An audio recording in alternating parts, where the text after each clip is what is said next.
मान लो किसी को अस्पताल पहुंचाया जाए, बंदा टपक गया। अगर पोस्टल सिस्टम की बात करें तो 1837 में पोस्टल सर्विस आई, है ना। कैमरे के सामने बोलना, फिर ये सारा कंट्रोल करना, ये बहुत मुश्किल है। एक एक करके बात करते हैं। सबसे पहला जो पॉइंट है वो है high birth rate and death rate. अब उस समय अगर मैं बात करूं कि भाई बर्थ रेट की जो सिचुएशन थी, वो बर्थ रेट बहुत ज्यादा था। अगर यहां पे देखें बर्थ रेट की बात, तो 1000 में 48 जो ये माना जाता है कि भाई ये हाई बर्थ रेट है, उस समय ऐसी सिचुएशन थी। और दूसरी कंडीशन है हाई डेथ रेट, जितना बर्थ रेट था वैसे ही डेथ रेट भी था। मतलब अगर बात करें यहाँ पे कि पर 1000 लोगों में 48 बर्थ रेट था और डेथ रेट 40 का था। बहुत ज्यादा बर्थ रेट और बहुत ज्यादा डेथ रेट, ये ठीक नहीं माना जाता है, ये पिछड़ेपन का सूचक माना जाता है। ये डेमोग्राफिक कंडीशन की पहली बात थी, high birth rate and high death rate, दोनों ही कंडीशन ठीक नहीं थी, है ना। अगला है हाई मोर्टेलिटी रेट। इसमें क्या है कि जैसे 1 साल के नीचे जो बच्चे हैं जो जन्म लेते हैं, उनकी जो डेथ रेट थी ना बहुत ज़्यादा थी। 1000 अगर बच्चे जन्म लेते थे, उसमें से 218 बच्चे ऐसा कहा जाता था भाई जिनकी डेथ हो जाती थी। ओके, या मतलब मान लो कि उनकी पुअर हेल्थ होती थी या और कोई प्रॉब्लम होती थी। ये भी हमारी कंट्री के पिछड़ेपन के कारण में से एक था। क्या? डेथ रेट ऑफ चिल्ड्रन, जिनकी एज 1 साल से कम है, उनका जो डेथ रेट था वो बहुत ज़्यादा था। माना जाता है कि 1000 में 218 बच्चे, जो बहुत ज़्यादा है ये, है ना। तो दूसरा कारण ये था। तीसरा है लो लाइफ एक्सपेक्टेंसी। ये क्या कहते हैं? निम्न जीवन संभावनाएं। इसमें क्या था? Means the number of years that a new born child on an average is expected to life. भाई एक बच्चा जब जन्म लेता है तो कितने साल तक जिंदा रहेगा, उसकी बात होती है। तो ये बहुत सुन के बहुत हैरानी होगी कि आज तो फिर भी भाई एक ऑन एन एवरेज जो लाइफ बोली जाती है लोगों की, वो 60-65 के आसपास बोली जाती है। उस समय जो एवरेज एज होती थी वो 32 ईयर्स ही थी। कितना कम था। अब प्रॉब्लम ये थी, मेडिकल सिचुएशंस इतनी अच्छी नहीं थी, मेडिकल कंडीशन नहीं अच्छी थी।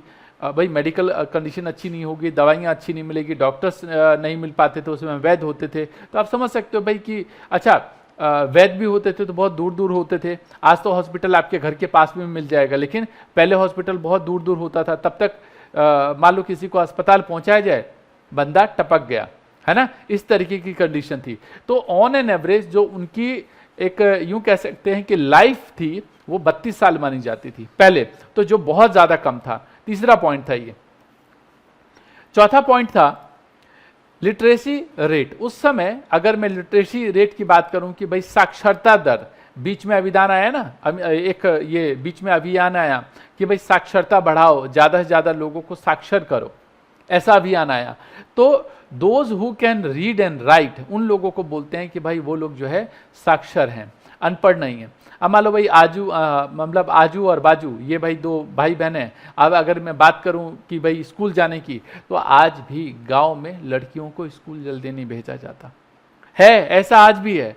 लड़कों को फिर भी भेज देते हैं कि भैया ये तो वंश चलाएगा, लेकिन लड़कियों को नहीं भेजते, कहते भाई इसको शादी करके तो जाना अपने घर ही है, रहने दो, कोई जरूरत नहीं है।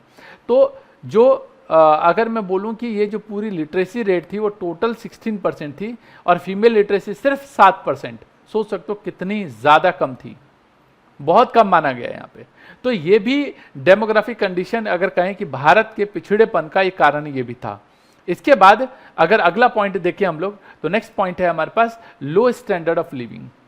अब मान लो जो पैसा कमाते हैं, अब मान लो 80 to 90% उनके हाथ में आता है। भाई सारा पैसा तो इनके पास आएगा नहीं।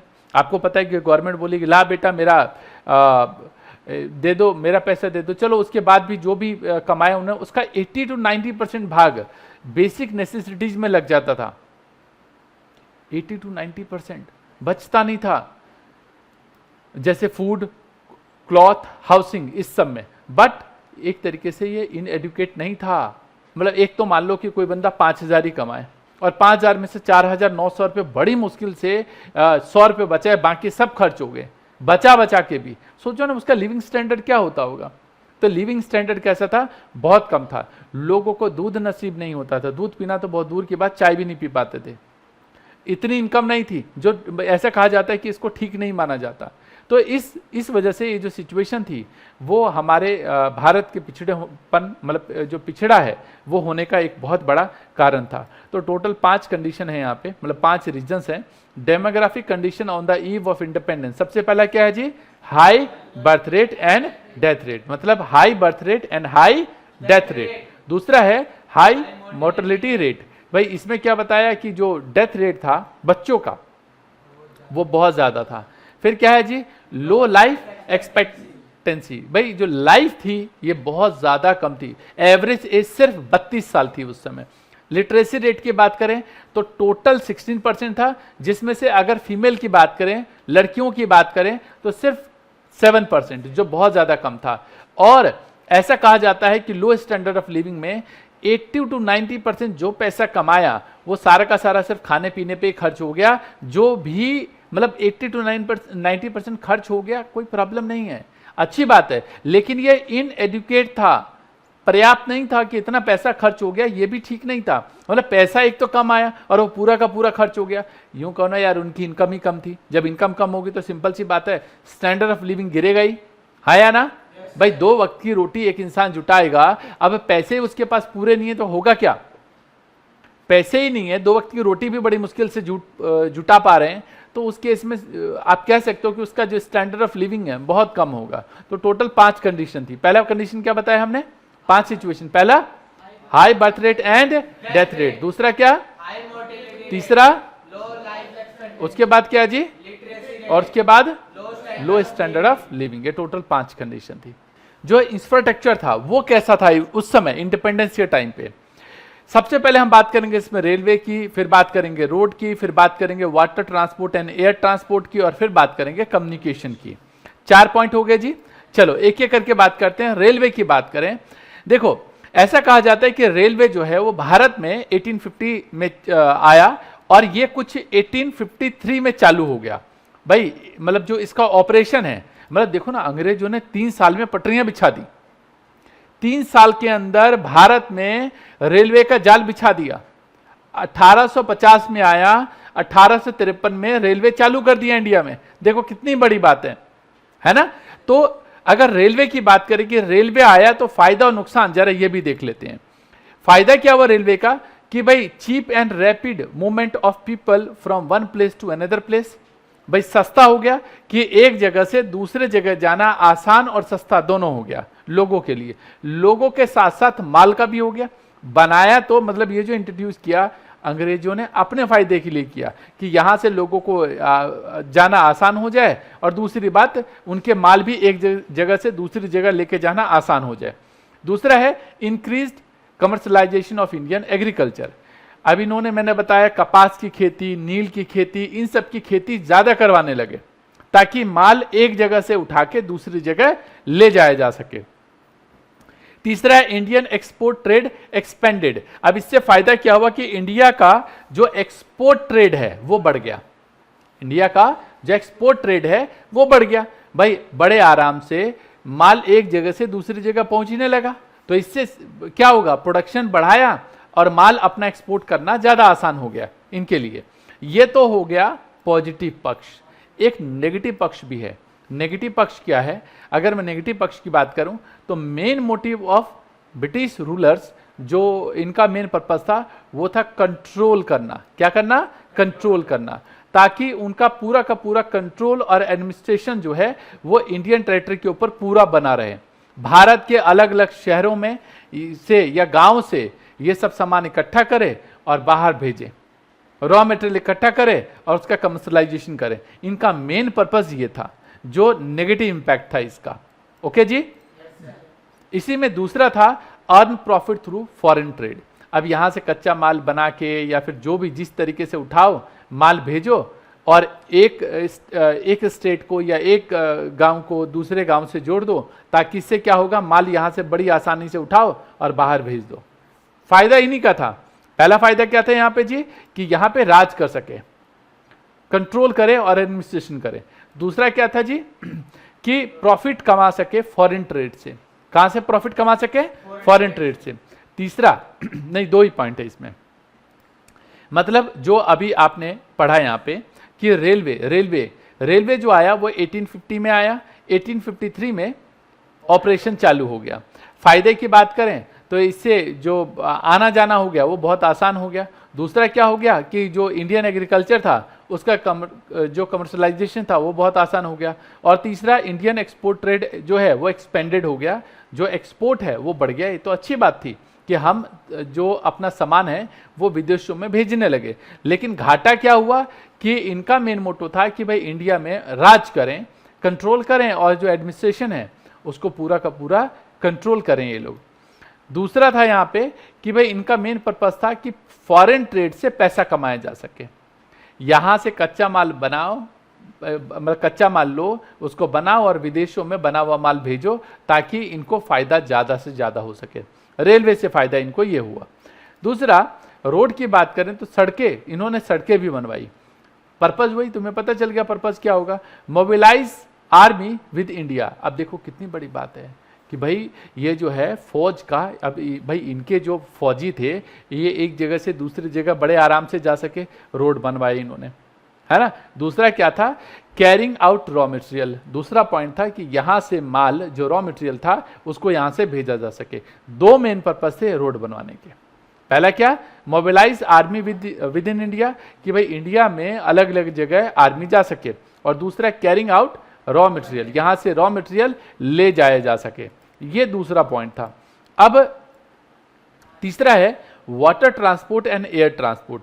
भारत में वाटर ट्रांसपोर्ट और एयर ट्रांसपोर्ट की अगर बात करें तो इसमें दो बातें हैं। पहला है क्या है जी, कंपटीशन, प्रतियोगिता। भाई सिंपल सी बात है, इनका मेन पर्पस था कि फॉरेन ट्रेड जो कंपनी है उनसे कंपटीशन करें। जो बाहर जो और विदेशी कंपनी है उनसे ये क्या करना चाहते थे, कंपटीशन करना चाहते थे। और दूसरा है benefit of British colonial rule. दो पर्पस है, मतलब जो ये इन्होंने जहाज, आपको पता है भाई रेलवे से माल लिया, यहाँ तक लेके आए, फिर बंदरगाह से में पर जहाज़ों में माल भरा और बाहर भेज दिया। या ये जो इन्होंने हवाई जहाज यात्रा चालू की वो इसी पर्पस से चालू की, ताकि एक जगह से दूसरी जगह जा सके। और कैसे, मतलब मेन दो रीजन की वजह से। पहला तो राज कर सके ये, भाई देखो पहला क्या है, ये राज कर सके, दूसरा कॉम्पीट कर सके। ये दो वजहों से इन्होंने चालू किया। और ये चालू करने के पीछे रीजन किसका था, अंग्रेजों का था। अगला है कम्युनिकेशन। अब भाई यहाँ पे चिट्ठी आई है, चिट्ठी आई है, याद आएगा ना, है ना, बड़े दिनों के बाद। तो ये चिट्ठी वाली बात ही हो गई कि भाई चिट्ठी है तो सही, लेकिन चिट्ठी का मामला क्या है। ये जो चिट्ठी है इनका मेन पर्पस था कि ये जो चालू करना, वो अपना कोई जो कम्युनिकेशन था, अपनी कोई बात दूसरी जगह पहुंचाई जा सके। फिर वही बात यहाँ पे अगर पोस्टल सिस्टम की बात करें तो 1837 में पोस्टल सर्विस आई, ओके। और जो टेलीग्राफी लाइन थी, तार लाइन, वो 1857 में चालू हो गया, तार लाइन। ये दो चीजें आई, लेकिन इनका जो मेन मोटो था वो पहले ही आपको पता कि भाई यहाँ से, मतलब इन सब का मेन पर्पस था कि भाई वहाँ पे बेनिफिट लिया जा सके। जो ये ब्रिटिश थे ये यहाँ पे बेनिफिट ले सके, कैसे, राज करने के, फूट डालो शासन करो नीति। और यहाँ पे चार चीज़ों का सुधार हुआ, ये तो बड़ा अच्छा हुआ। कम्युनिकेशन अच्छा हुआ, रेलवे अच्छी हुई, रोड अच्छे हुए, और एयर और जो पानी वाले जहाज से उन सब चीज़ों का फायदा हुआ, है ना। चलो, तो चार चीज़ों का बेनिफिट हुआ यहाँ पे। Occupational structure on the eve of independence, सीधे बैठिए। Occupational structure on the eve of independence मतलब स्वतंत्रता के समय व्यवसायिक ढांचा कैसा था। नाम से पता चल गया, व्यवसायिक ढांचा मतलब जो व्यापार कर रहे हैं उसका जो स्ट्रक्चर था वो कैसा था। पहला है agriculture, the principal source of occupation. अगर एग्रीकल्चर की बात करें तो इंडिपेंडेंस के टाइम पे एग्रीकल्चर में कहा जाता है कि डिपेंडेंसी बहुत ज़्यादा थी लोगों की, मोर देन 70%। आंकड़े बताते हैं कि 72.7% लोग जो थे वो इंडिया के एग्रीकल्चर सेक्टर में लगे हुए थे। जबकि कंपैरिजन करें तो इंग्लैंड में सिर्फ 2%, अमेरिका में सिर्फ 2%, जापान में सिर्फ 12% और जर्मनी में सिर्फ 4%। सबसे ज्यादा लोग कहां लगे हैं एग्रीकल्चर पे, इंडिया में लगे हुए हैं। सोचो कितनी बड़ी बात है। और ये जो एग्रीकल्चर पे लगने की वजह से हमारी इकोनॉमी जो पिछड़पन होने का कारण था, वो ये एक रीजन बहुत बड़ा रहा कि बहुत सारे लोग सिर्फ एग्रीकल्चर पे डिपेंड करते रहे, एग्रीकल्चर पे लगे। एग्रीकल्चर पे लगना कोई बड़ी बात नहीं थी, लेकिन जितने लोगों की जरूरत थी उससे कहीं ज्यादा लोग एग्रीकल्चर पे लगे हुए थे। जरूरत है 5 लोगों की तो लग रहे हैं 15 लोग, कितने ज्यादा लोग लगे हुए हैं। तो इसका मतलब वो बेरोजगारी है एक तरीके से, है ना। तो आप देखो ना यार कितना बड़ा डिफरेंस है यार, इंग्लैंड, अमेरिका, ये जापान और जर्मनी का देखो और इसका इंडिया का देखो कि कितना डिफरेंस आ रहा है ना। अगला है ग्रोइंग रीजनल वेरिएशंस। अब ग्रोइंग रीजनल वेरिएशन का मतलब क्या है कि on the eve of independence जो रीजनल वेरिएशन था उसका जो ग्रोइंग था, जैसे तमिलनाडु, आंध्र प्रदेश, केरला, कर्नाटका, महाराष्ट्र और वेस्ट बंगाल, इनका एग्रीकल्चर पे डिपेंडेंसी जो था वो बढ़ रहा था। मतलब एग्रीकल्चर पे डिपेंडेंसी जो था, डिपेंडेंसी ऑन एग्रीकल्चर, ये अगर ग्रोइंग की बात करें तो यहाँ पे गिरने का है। मतलब यहाँ पे जो एग्रीकल्चर है इनकी डिपेंडेंसी गिरी और इन लोगों की डिपेंडेंसी बढ़ गई। उड़ीसा, राजस्थान, पंजाब ये एग्रीकल्चर पे बढ़ गए। दोबारा समझो, रीजनल वेरिएशन में कैसा हो गया, या तो देश में सभी बराबर उसमें चले तब तो ठीक है, अब एक कहीं जा रहा है एक कहीं जा रहा है तो फर्क तो पड़ेगा ही। अब हुआ क्या, यहां पे अगर मैं बात करूं जो रीजनल वेरिएशन था वो बढ़ गया।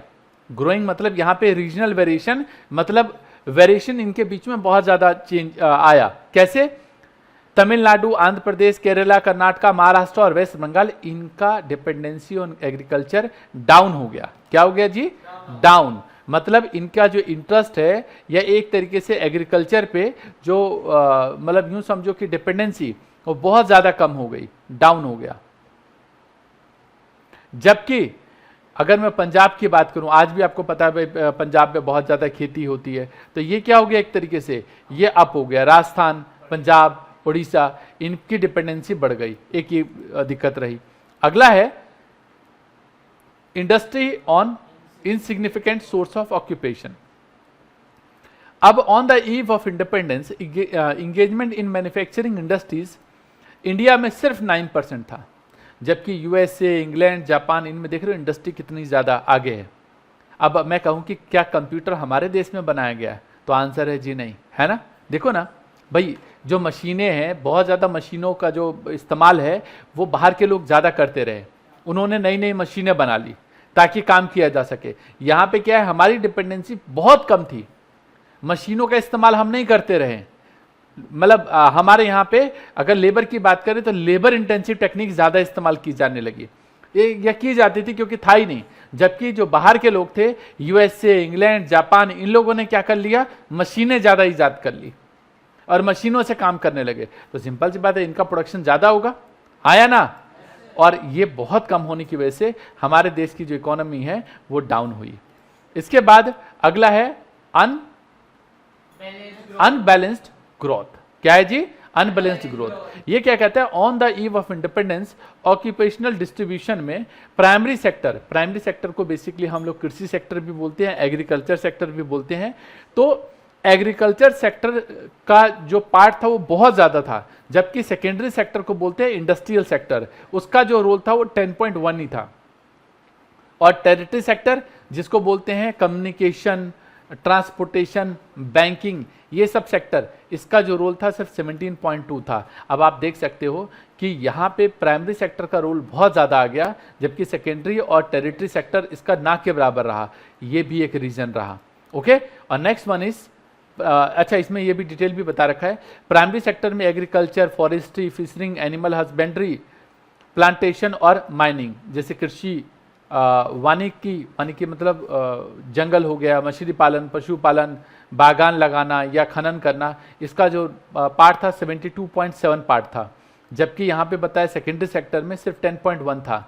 Small and large scale industry और बिल्डिंग कंस्ट्रक्शन, इसका जो रोल था बहुत ज़्यादा था, इस पे ना के बराबर था। और टेरिटरी सेक्टर में सिर्फ 17.2 पार्ट था, जैसे कम्युनिकेशन, ये बैंकिंग सेक्टर, ये हो गया हमारा ट्रांसपोर्टेशन सेक्टर, अदर सर्विसेज बहुत कम था। तो ये भी एक रीजन रहा इसका। तो यहाँ पे हमने जो पॉइंट्स पढ़ा किसका, occupational structure on the eve of independence, इसमें 4 चीज़ों के बारे में पढ़ा, एग्रीकल्चर, रीजनल वेरिएशन, इंडस्ट्री और अनबैलेंस्ड ग्रोथ, 4 चीज़ें पढ़ी हमने। ये भी क्वेश्चन कई बार एग्जाम में पूछते हैं और बड़ा प्यारा सा क्वेश्चन है। Good and bad impacts of British government on Indian economy. भाई इंडियन इकोनॉमी में जब ये लोग आए तो इसके अच्छे प्रभाव भी है और बुरे प्रभाव भी हुआ।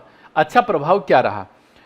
अगर मैं बात करूं तो कमर्शियल एग्रीकल्चर स्टार्टेड हो गया, जबकि पहले जो लोग अपने यहाँ पे जो एग्रीकल्चर करते थे वो सिर्फ अपने खाने भर के लिए ही करते थे, जबकि जब ये आए तो उस समय उन्होंने बताया कि एग्रीकल्चर कमर्शलाइजेशन के लिए करो, ऐसे सामान भी प्रोड्यूस करो जिसका कमर्शलाइजेशन हो सके। एक तो बेनिफिट ये हो गया, इससे क्या हो गया, प्रॉफिटेबल वेंचर चालू हो गया, है ना। दूसरा क्या हो गया, spread of railways and communications, इसका बहुत बड़ा बेनिफिट हो गया, है ना। कम्युनिकेशंस हो गया भाई, जैसे अभी हमने देखा यहाँ पे रोड ट्रांसपोर्टेशन, इन सब का बहुत ज़्यादा फायदा हो गया। तीसरा है facilitated division of labour, specialisation and large scale production.